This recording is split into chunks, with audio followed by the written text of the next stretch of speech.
দেশজুড়ে অবৈধ জ্বালানি মজুদের বিরুদ্ধে পরিচালিত অভিযানে গত ৩ মার্চ থেকে ২৯ মার্চ পর্যন্ত ২৬ দিনে মোট ২,০৮,৬৫০ লিটার জ্বালানি তেল উদ্ধার করা হয়েছে।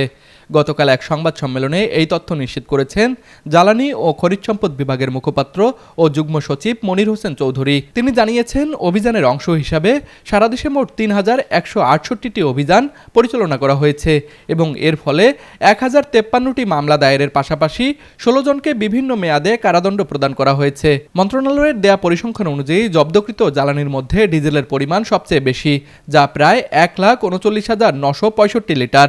এছাড়া অভিযান চলাকালে ২২,৫৩৯ লিটার অকটেন এবং ৪৬,১৪৬ লিটার পেট্রোল উদ্ধার করা হয়েছে। রংপুরের নতুন বিনোদন কেন্দ্র Ananda City Park and Convention হল।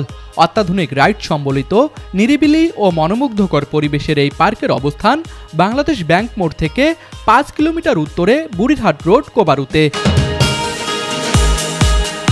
আনন্দ City Park and Convention Hall বিনোদনের বিশ্বস্ত ঠিকানা। অবৈধ মজুদের সঙ্গে জড়িত ব্যক্তিদের কাছ থেকে এ সময় মোট ৭৫,১৬,০০০ টাকা জরিমানা আদায় করা হয়েছে। সরকারের পক্ষ থেকে জানানো হয়েছে, জ্বালানি খাতের সুষ্ঠু ব্যবস্থাপনা নিশ্চিত করা এবং সরবরাহ ব্যবস্থা স্বাভাবিক রাখতে এ ধরনের কঠোর অভিযান আগামীতেও অব্যাহত থাকবে।